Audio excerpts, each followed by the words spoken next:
드림틴즈 청소년부가 함께 만들어가는 사순절 오디오 성경 묵상이에요. 오늘의 말씀은 요한복음 4장입니다. 1절에서 30절은 신승원 선생님이, 31절에서 54절은 전보람 선생님이 읽어드립니다.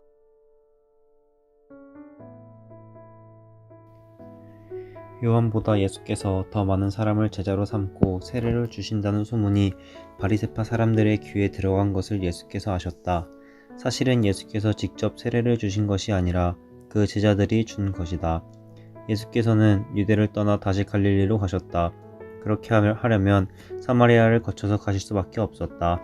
예수께서 사마리아에 있는 수라가라는 마을에 이르셨다. 이 마을은 야곱이 아들 요셉에게 준 땅에서 가까운 곳이며 야곱의 우물이 거기에 있었다. 예수께서 길을 가시다가 필요하셔서 우물가에 앉으셨다. 때는 오전쯤이었다.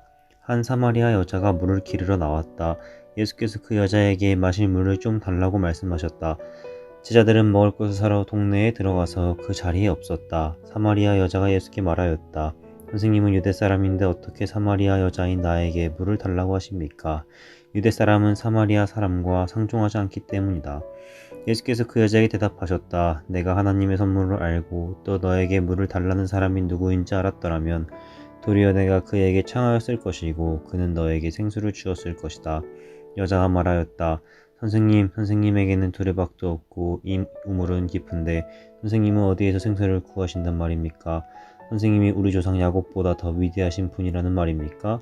그는 우리에게 이 우물을 주었고 그와 그 자녀들과 그 가축까지 다 이 우물의 물을 마셨습니다.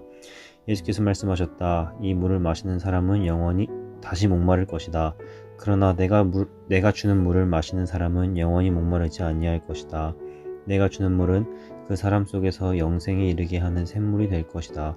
그 여자가 말하였다. 선생님, 그 물을 나에게 주셔서 내가 목마르지도 않고 또 물을 기르러 여기까지 나오지도 않게 해주십시오. 예수께서 그 여자에게 말씀하셨다. 가서 내 남편을 불러오너라. 그 여자가 대답하였다. 나에게는 남편이 없습니다. 예수께서 여자에게 말씀하셨다. 남편이 없다고 한 말이 옳다. 너에게는 남편이 5이나 있었고 지금 같이 살고 있는 남자도 내 남편이 아니니 바로 말하였다. 여자가 말하였다. 선생님, 내가 보니 선생님은 예언자이십니다. 우리 조상은 이 산에서 예배를 드렸는데 선생님네 사람들은 예배 드려야 할 곳이 예루살렘에 있다고 합니다. 예수께서 말씀하셨다. 여자여, 내 말을 믿어라. 너희가 아버지께 이 산에서 예배를 드려야 한다거나 예루살렘에서 예배를 드려야 한다거나 하지 않을 때가 올 것이다. 너희는 너희가 알지 못하는 것을 예배하고 우리는 우리가 아는 분을 예배한다. 구원은 유대 사람들에게 나기 때문이다. 참되게 예배를 드리는 사람들이 영과 진리로 아버지께 예배를 드릴 때가 온다. 지금이 바로 그때이다. 아버지께서는 이렇게 예배를 드리는 사람을 찾으신다. 하나님은 영이시다. 그러므로 하나님께 예배를 드리는 사람은 영과 진리로 예배를 드려야 한다. 여자가 예수께 말하였다. 나는 그리스도라고 하는 메시아가 오실 것을 압니다. 그가 오시면 우리에게 모든 것을 알려주실 것입니다. 예수께서 말씀하셨다. 너에게 말하고 있는 내가 그다. 이때에 제자들이 돌아와서 예수께서 그 여자와 말씀을 나누시는 것을 보고 놀랐다. 그러나 예수께 웬일이십니까 하거나 어찌하여 이 여자와 말씀을 나누고 계십니까 하고 묻는 사람이 한 사람도 없었다. 그 여자는 물동이를 버려두고 동네에 들어가서 사람들에게 말하였다. 내가 한 일을 모두 알아맞히신 분이 계십니다. 여기로 와보십시오. 그분이 그리스도 아닐까요? 사람들이 동네에 나와서 예수께로 갔다. 그러는 동안에 제자들이 예수께 랍비님 잡수십시오 하고 권하였다. 그러나 예수께서는 그들에게 말씀하시기를 나에게는 너희가 알지 못하는 먹을 양식이 있다 하셨다. 제자들은 누가 잡수실 것을 가져다 드렸을까 하고 서로 말하였다. 예수께서 그들에게 말씀하셨다. 나의 양식은 나를 보내신 분의 뜻을 행하고 그분의 일을 이루는 것이다. 너희는 넉 달이 지나야 추수 때가 된다고 하지 않느냐? 그러나 나는 너희에게 말한다. 눈을 들어서 밭을 보아라. 이미 곡식이 익어서 거둘 때가 되었다. 추수하는 사람은 품삯을 받으며 영생에 이르는 열매를 거두어 드린다. 그리하면 씨를 뿌리는 사람과 추수하는 사람이 함께 기뻐할 것이다. 그러므로 한 사람은 심고 한 사람은 거둔다는 말이 옳다. 나는 너희를 보내서 너희가 수고하지 않은 것을 거두게 하였다. 수고는 남들이 하였는데 너희는 그들의 수고의 결실에 참여하게 된 것이다. 그 동네에서 많은 사마리아 사람이 예수를 믿게 되었다. 그것은 그 여자가 자기가 한 일을 예수께서 다 알아맞히셨다고 증언하였기 때문이다.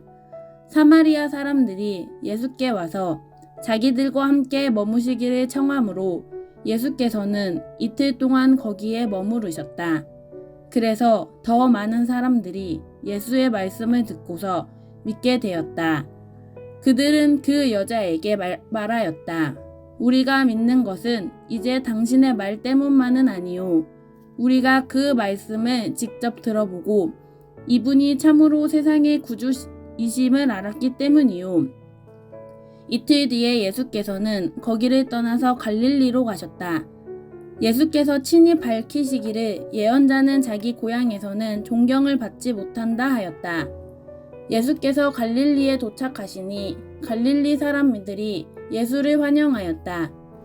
그들도 명절을 지키러 예루살렘에 갔다가 예수께서 거기서 하신 모든 일을 보았기 때문이다. 예수께서 또 다시 갈릴리 가나로 가셨다. 그곳은 전에 물로 포도주를 만드신 곳이다.